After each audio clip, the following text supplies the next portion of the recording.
argentino y conducido por Manuel Hale, a quien le damos la bienvenida. ¿Cómo estás, Manuel? Buenas tardes. Hola, buenas tardes. Bueno, bienvenido nuevamente y ahora sí nos invitamos a pensar nuevamente, y como todos los miércoles, en temas relacionados con formación ciudadana, con la sociedad en sí, y queremos saber en este caso cuál va a ser el tema a abordar. ¿Qué pasó esta semana, me pregunto? Sí, ¿qué no pasó esta semana? ¿Qué no pasó, exactamente? En realidad son semanas muy cargadas, ¿no? Pero hoy vamos a hablar de la manipulación, que creo que es lo que más está pasando. La semana pasada, en la columna que hicimos de los dos modelos, hablábamos de cómo se trabaja el sistema de creencias de las personas y cómo deberíamos modernizar o modificar nuestro sistema de creencias, sobre todo las partes más atrasadas que a veces no revisamos, porque es ahí donde trabajan con mucha inteligencia quienes nos quieren volver a engañar, ¿no? Yo digo siempre que este gobierno llegó mintiendo, gobernó buscando excusas y echando culpas, y ahora quiere repetir el mismo ciclo, ¿no? Entonces, empezar a ver las medidas que están tomando, que vos te das cuenta, y las personas en general nos deberíamos dar cuenta todos, de que cambiaron sobre la marcha cosas que no hicieron en los 3 años, solo las cambiaron antes de las elecciones de 2017, ganaron las elecciones, volvieron a su programa de despojarnos de derechos, despojarnos de calidad de vida, y ahora vuelven las mismas medidas electoralistas, o sea, vuelven los planes en cuotas sin intereses, vuelven los préstamos con fondo de ANSES.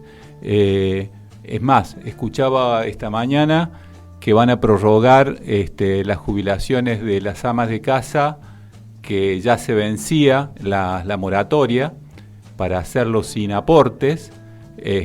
Bueno, la van a prorrogar 3 años, tanto que lo habían criticado, y resulta que ahora, como es época de elecciones, las prorrogan. Y para no caer en esas trampas, para no volver a ser víctimas de una especie de cuento del tío masivo, creo que nosotros deberíamos advertir a nuestros conciudadanos de dónde están nuestros sistemas de creencias que a veces facilitan el engaño, ¿no?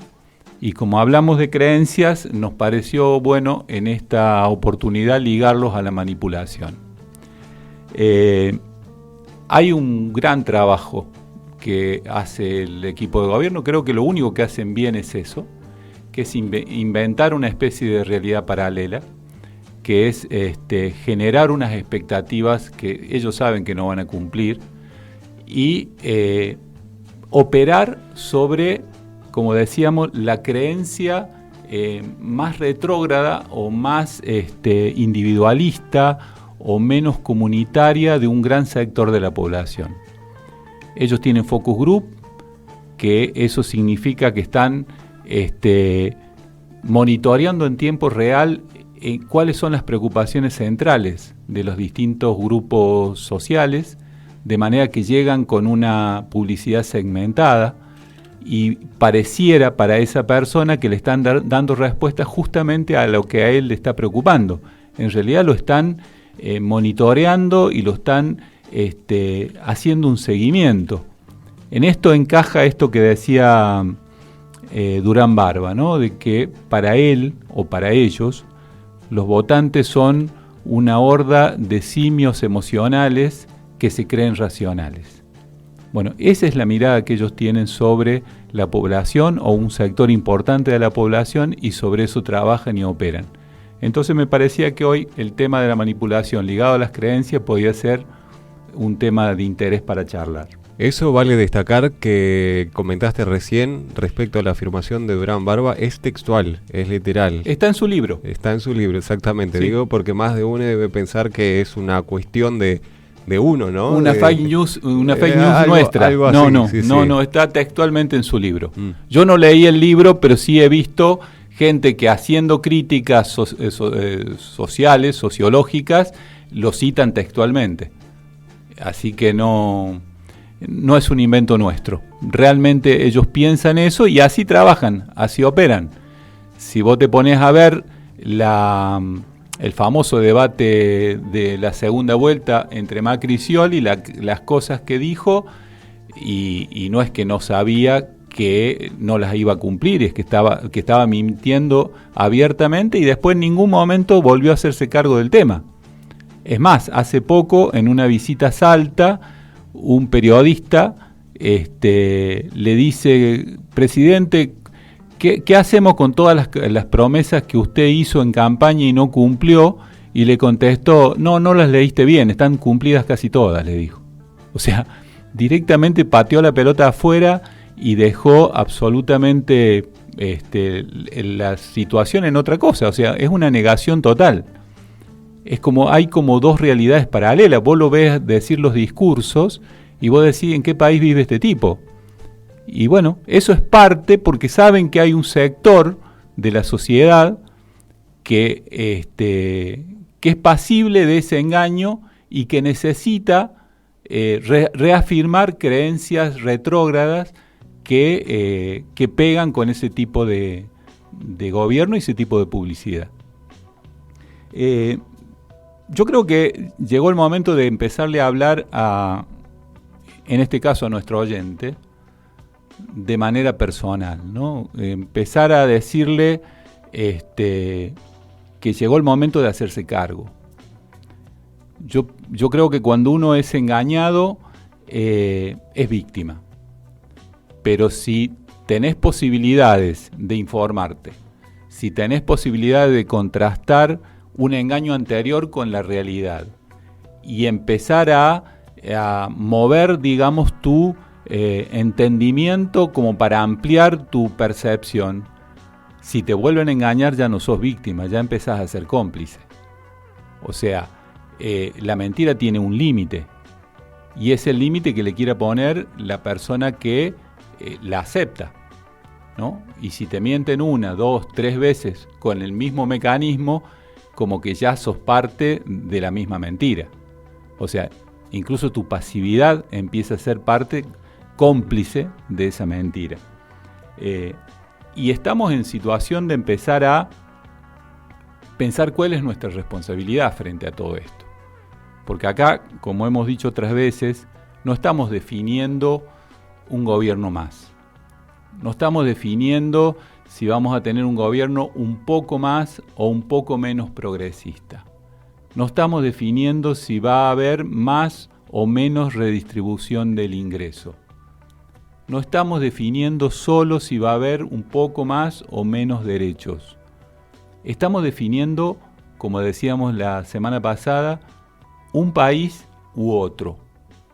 Un país donde haya cabida para todos y posibilidad de desarrollo para todos, o más de la mitad de la población nos quedamos afuera. Un país donde los recursos naturales sirvan para que este pueblo se enriquezca, le genere trabajo, genere mecanismos económicos para poder garantizar esos derechos, o simplemente sean extraídos por las grandes corporaciones y se lo lleven afuera y nosotros simplemente seamos observadores. O sea, estamos definiendo una gran bisagra histórica. Entonces ya no es un tema de si soy indiferente o no. Yo creo que ya nadie podría dejar de darse cuenta de que no se puede escapar de la política, que no se puede pasar de la política, como decían los españoles, ¿no? Pasar como diciendo: yo no la tengo en cuenta, no me importa. No hay manera. Creo que ha quedado absolutamente claro que la política, si va hacia un lado o hacia otro, afecta tu vida para un lado o para otro. Y la afecta de manera fundamental. Como decíamos el otro día, si la salud es un derecho o es una mercancía. Y eso para muchísima gente significa, si es un derecho, me puedo curar porque alguien me lo garantiza. Si es mercancía, depende de que tenga el dinero para comprarla o no. Y lo estamos viendo en montones de jubilados que ahora ves en los noticieros diciendo que van a la farmacia con 4 medicamentos prescriptos y le preguntan al farmacéutico cuál de ellos podrían dejar afuera porque no les alcanza para todos. O sea, estamos llegando a situaciones límites vivenciales. Entonces yo quería hacer esa relación. El otro día hablamos mucho de creencias y quería dar una especie de dato técnico, ¿no? La creencia se relaciona a la creencia. Definamos creencia. Creencia son esas verdades que para una persona son indiscutibles. Que por alguna razón en algún momento la grabó como que así es. ¿Sí? O sea, pongamos un ejemplo. Si una persona grabó la relación con una enfermedad como el cáncer, que dice que el cáncer es una enfermedad terminal, esa persona,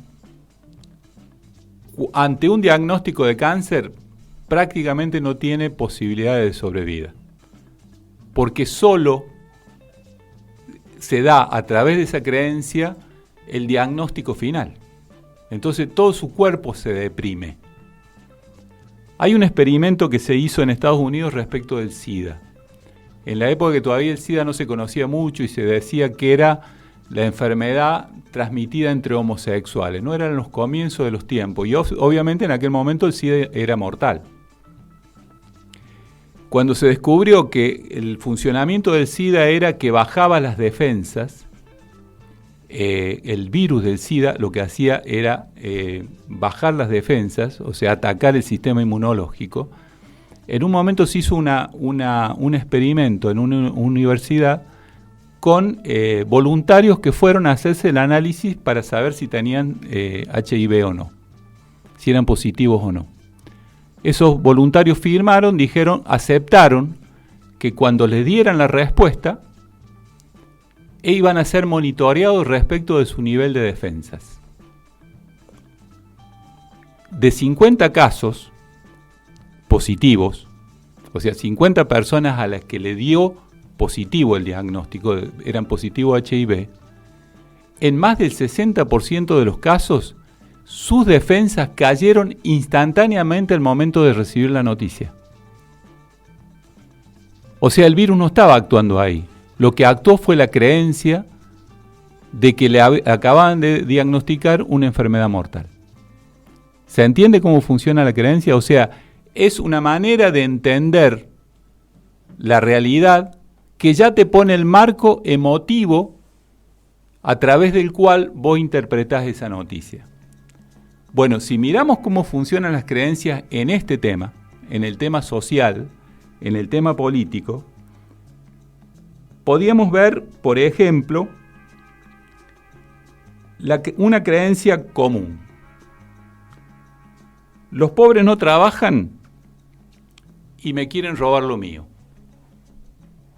Es una creencia que en muchos votantes de este gobierno está, ¿no? Uh-huh. Son los que se quejan de los piquetes, son los que se quejan de los planes, son los que se quejan de que haya determinadas ayudas a los sectores más pobres, ¿no?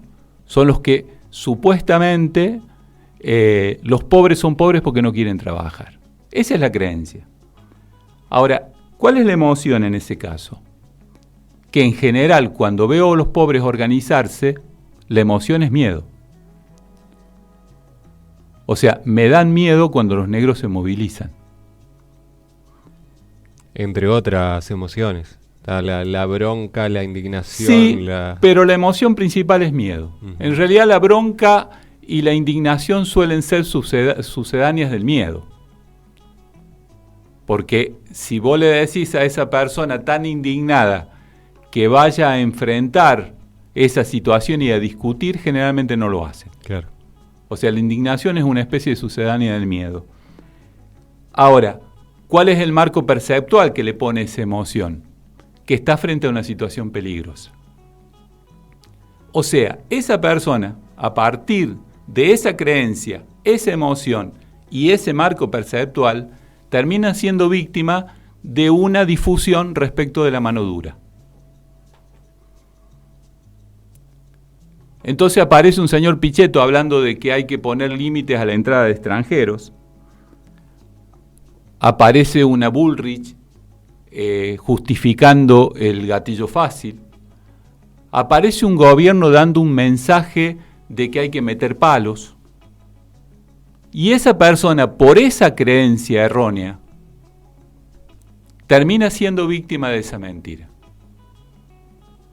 Vos fíjate que ahora que se conformaron las listas, hay varios casos en las listas de candidatos de Cambiemos o Juntos por el Cambio, que se llama ahora, que es lo mismo, porque cambiaron de marca, incluso eso es parte de la mentira, porque ya simbólicamente la marca se había convertido en perdedora. Hay casos que son muy llamativos. O sea, tienen varios candidatos antiderechos de las mujeres, ¿no? Que son los que se suelen llamar los pañuelos celestes. Y tienen algunos candidatos que están del otro lado. Aparentemente ellos no tienen una postura como partido. Ahora, ¿con quién se reúne Macri y sale la foto en la tapa de los diarios? Con Amalia Granata, que es icónica de los pañuelos celestes. Eso es un mensaje para todo un sistema de creencias de un sector de la sociedad. Pero el que más me llama la atención, hay algunos que fueron abogados de represores, hay gente que tiene historias bastante jodidas con posturas misóginas. Ahora, hay un caso que me llamó particularmente la atención, que es la del carnicero que va como candidato en Zárate como concejal, que es el carnicero que persiguió al ladrón y 4 cuadras después, o sea, no se puede hablar de emoción violenta, porque lo persiguió 4 cuadras, lo logró voltear, porque lo persiguió con el auto y el pibe iba en una moto, lo apretó, lo pisó con el auto, lo dejó agonizando bajo el auto y el pibe murió. Ese tipo va como candidato a concejal. Eso es un mensaje de mano dura extrema. Porque si vos te pones a pensar, y acá es donde yo invito a nuestros oyentes a que empecemos a repensar, porque todo esto es posible sobre un mecanismo que quiero también avisar a nuestros oyentes y a la gente con las que conversamos. Hay un mecanismo natural en nuestro cerebro que se llama avaricia cognitiva. Avaricia cognitiva. Sí. Que es el mecanismo equivalente a nuestra musculatura física que tiende, si yo la permito, a quedarse quieta, a ahorrar energía. Si yo permito a mi musculatura que siga su tendencia natural, me voy a empezar a quedar aplastado, voy a empezar a ser un tipo muy pasivo, voy a tener una actitud de poca movilidad y cada vez me va a costar más moverme. Bueno, el cerebro hace lo mismo. El cerebro es una enorme máquina de ahorrar energía. Entonces, ¿cómo ahorra energía? Una de las formas, y esto es lo que se llama avaricia cognitiva en sociología, es tratar de no meterme a pensar los temas donde no conozco mucho. O sea, trato de repetir lo que conozco. Trato de no salirme de mis juicios ya previamente armados, porque eso significa un gasto de energía de empezar a reflexionar y pensar para abrir nuevas posibilidades. Bueno, sobre ese mecanismo está montado esto que estamos describiendo, de creencia instalada que no reviso por avaricia cognitiva, situación emocional que me genera un marco, un filtro a partir del cual percibo, y una manera de percibir que ya queda predeterminada por la creencia. Entonces, aquí estamos invitando a nuestros oyentes y a las personas con las que charlemos a que salgamos de la avaricia cognitiva, a que nos tomemos el trabajo de revisar las creencias más atrasadas, que las pongamos en tela de juicio. Por eso los conversatorios son interesantes, porque a igual nivel con otra persona, a igual nivel de información, a igual nivel de conversación, a igual nivel de participación, puedo empezar a ver otros puntos de vista, puedo empezar a generar otros enfoques sobre las mismas realidades. Porque en algún momento deberíamos pensar que con este sistema de creencias no nos ha ido bien como sociedad. Que con este sistema de creencias, por ejemplo, respecto del peligro de los pobres o de los negros, no hemos resuelto el tema. Cada vez hay más pobres, cada vez hay más negros, por lo tanto, desde ese punto de vista, cada vez hay más peligro. O sea, no lo hemos resuelto. Y si pongo un concejal, que supuestamente si lo voto por el tema de seguridad, porque ese es el símbolo, en realidad estoy poniendo un asesino a resolver mis temas de seguridad. O sea, ¿cómo lo va a resolver? Supongamos que ese señor sea electo y le damos la forma de resolver la seguridad en sus manos. ¿Qué vamos a salir con un revólver cada uno como en el lejano oeste? ¿Nos vamos a salir a matar entre todos? Porque esa es la manera que él resolvió su problema de seguridad. ¿Así lo queremos resolver como sociedad? Yo estoy seguro que si nos ponemos a pensar con esa persona, me va a decir, no quiero eso. Entonces, ¿por qué no revisas tu creencia? Porque si no revisas tu creencia, sin que te des cuenta, terminás siendo víctima de ese mecanismo que está perfectamente estudiado y que ellos saben utilizar perfectamente. ¿Se entiende? Te doy otro ejemplo. Otra creencia bastante común, no solo en los votantes de ellos, sino incluso en gente que no los vota a ellos, pero que también tiene esa misma creencia. Los políticos son todos corruptos. ¿A qué emoción te lleva? Al asco, que es una de las emociones más fuertes que existen. El asco con el enojo son las dos emociones más fuertes. ¿A qué actitud perceptual te lleva? A alejarte de la política. Entonces, frente a eso, ellos tienen un sistema para trabajar sobre ese sistema de creencias, sobre esa emoción y sobre esa actitud de ese gran sector poblacional. ¿Cuál es? No te metas en política. Nosotros lo hacemos. Y es más, lo hacemos nosotros que no somos políticos. Nosotros somos empresarios, somos CEOs. Y eso pega con otra gran creencia que mucha gente la tiene y a veces ni siquiera sin revisarla. Los ricos no necesitan robar. Ahora, si salimos de la avaricia cognitiva, la primera pregunta sería, ¿cómo se hicieron ricos? Porque si no necesitan robar, en algún momento le hicieron a esa riqueza. ¿Cómo le hicieron? ¿Qué trabajo tenían que daba tanta rentabilidad? Y si no nos metemos en política, porque la política me da asco, no le estamos dejando en manos de los políticos corruptos la decisión sobre nuestra vida y nosotros no tenemos ninguna participación. Fíjate cómo este mecanismo, que es casi matemático, casi mecánico, ¿no? Una creencia equivocada, que por avaricia cognitiva no reviso, no me permito reflexionar sobre ella, no me permito pasarla por la realidad y ver si que con esa creencia me ha ido bien, porque en cuanto hiciéramos eso me daría cuenta rápidamente que no nos ha ido para nada bien con ese sistema de creencias. Y la única manera de modificar una creencia, en realidad hay dos. Una es por desborde emotivo, por un shock, por un accidente, pero la manera normal de cambiar creencia es cotejándola con la realidad. Pero para eso me tengo que disponer a poner en cuestionamiento esa creencia, a trabajar mi cognitivo, a poner a trabajar mi cerebro para revisar los resultados, para revisar la realidad concretamente con esa creencia para ver si realmente encaja o no.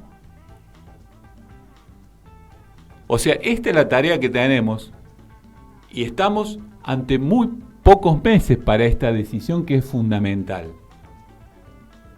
Quizás nuestro esfuerzo sea muy pequeño dada la empresa, pero no vamos a dejar de hacerla, no vamos a caer en la avaricia cognitiva nosotros, y le vamos a pedir permanentemente a quien nos escucha, le vamos a pedir permanentemente al integrante de nuestra red ciudadana, le vamos a pedir permanentemente a la persona que se acerque a nuestro conversatorio, de que se haga protagonista de ese trabajo y que se convierta él en un difusor, él en un multiplicador, él en un cuestionador. Que empiece a hablar con su vecino, con su hijo, con su pareja, con su amigo, con su padre, con su compañero de trabajo y cuestionemos. Cuestionemos ese mecanismo terrible que ellos han encontrado la manera de manipularnos. Y si no rompemos nosotros esa trampa, terminamos siendo cómplices de nuestra propia destrucción. Yo creo que este es un tema que es interesante que la gente que nos escucha lo ponga en el tablero. Bien, y a propósito de eso, me doy cuenta que cuando tengo que escuchar, sí, me pongo en esta posición, y cuando tengo que hablar, hablo, sin dudas de eso. Hoy tenía que escuchar, pero ayúdame en lo siguiente, Manuel. Me animo a hablar, estoy viendo el aparato ahí que está filmando, y después me guío por lo que vos venís comentando, y podríamos hablar tranquilamente de un trípode de la manipulación. Un trípode que estaría compuesto por la creencia instalada, la avaricia cognitiva, y me tenés que ayudar con el tercer... En realidad la avaricia cognitiva está de fondo.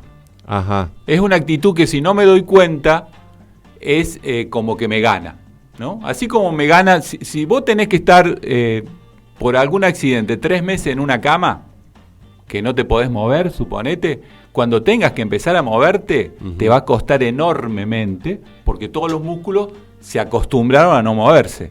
Vas a tener que poner una gran fuerza de voluntad para empezar a romper con esa inercia. Bueno, al cerebro le pasa lo mismo.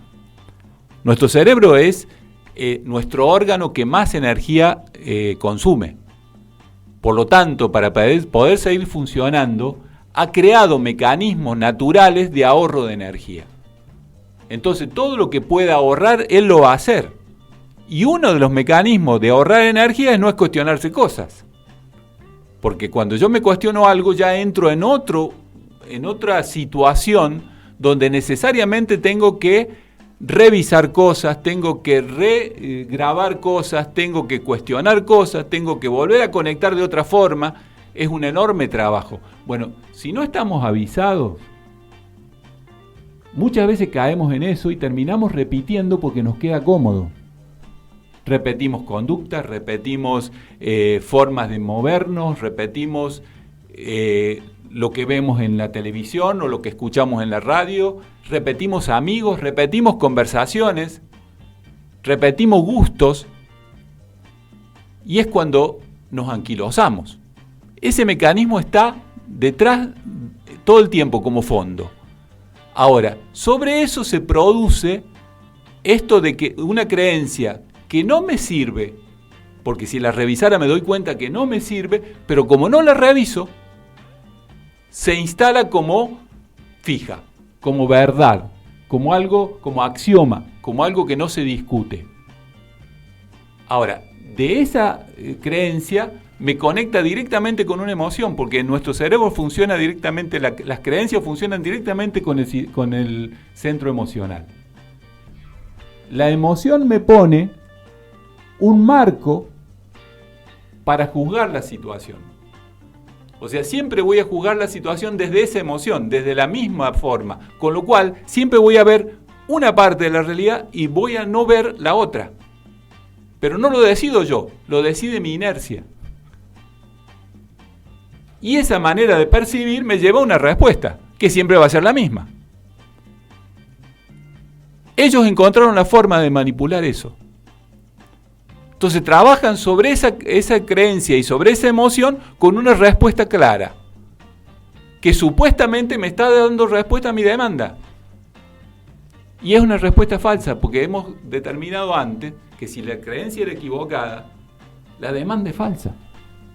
Yo no necesito mano dura para estar tranquilo con la inseguridad. Yo necesito un país donde los pibes estudien, jueguen, coman y se puedan desarrollar. Eso necesito, no mano dura. Yo no necesito alejarme de la política para sentir que mi país progresa, todo lo contrario. Tengo que informarme, entender, participar, juntarme con el otro, charlar de los temas comunes, discutir sobre las distintas posturas que tenemos para resolver los temas comunes, pero desde el lado de que son temas comunes.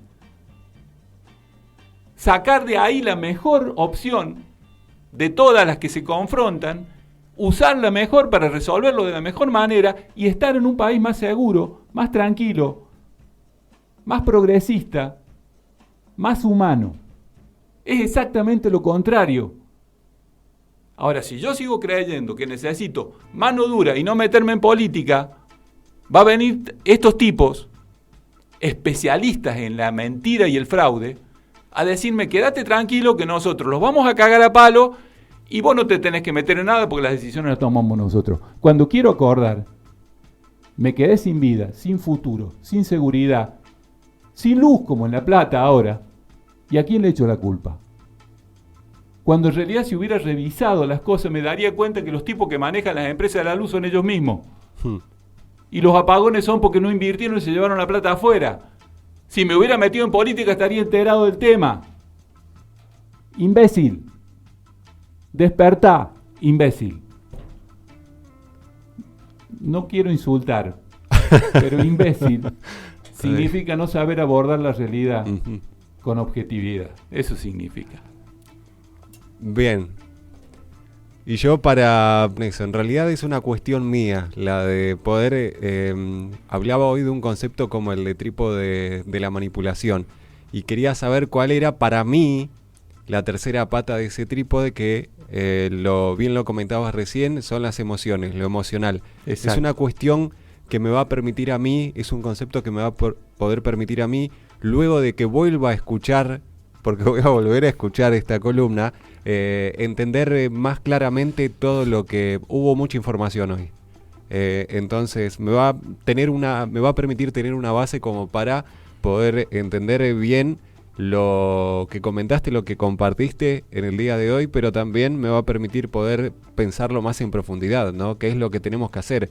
Porque yo te escucho, de hecho hoy te escuché más que nunca, pero necesito hacer un trabajo cognitivo, una elaboración cognitiva a raíz de esa información que me llegó. Entonces creo que conceptos como estos que tenemos la posibilidad de poder formular a medida que vamos conversando nos va a permitir luego poder elaborar un pensamiento propio, que es fundamental. Nos va a permitir pensar, lisa y llanamente. Y a propósito del quehacer, nosotros desde Nuevas Fronteras trabajamos estos temas. Y el domingo que viene, aquí en la biblioteca, lo digo para la gente que escuche y está por aquí cerca y por ahí le interesa, porque es abierto, vamos a hacer un taller donde trabajamos este tema de lo cognitivo con lo emocional. Cómo unir y trabajar esas cosas, cómo avanzar hacia lo que nosotros llamamos coherencia. No sé si te acordás de la primera columna del año pasado, que el tema era la coherencia, que es poner de acuerdo lo que pienso, lo que siento con lo que hago. Pero entenderlo técnicamente cómo hacerlo, entender técnicamente cómo lograrlo y cómo sostenerlo, y cómo darme cuenta cuando en algún momento, por alguna cuestión, me salgo de eso. Bueno, este domingo que viene, por ejemplo, vamos a hacer un taller a las 4 de la tarde. La persona que quiera y esté cerca será bienvenida. Y el 12 de julio vamos a hacer un conversatorio donde ponemos estos temas desde el punto de vista social, donde empezamos a conversar, como decía antes, desde el mismo nivel, sin que nadie te baje línea, como ciudadanos comunes, sobre temas comunes que necesitamos dar una respuesta diferente. Así que dejo las dos invitaciones. Perfecto, y le vamos a estar replicando. Bueno, Manuel, muchas gracias. A vos. Ha pasado una nueva columna sobre formación ciudadana, columna impulsada por Nuevas Fronteras en el Manifiesto Argentino y conducida por Manuel Hale. 40 minutos pasaron de las 5 de la tarde. Te invitamos a quedarte en sintonía de la 91.1 hasta las 18. Hacemos habladurías universitarias.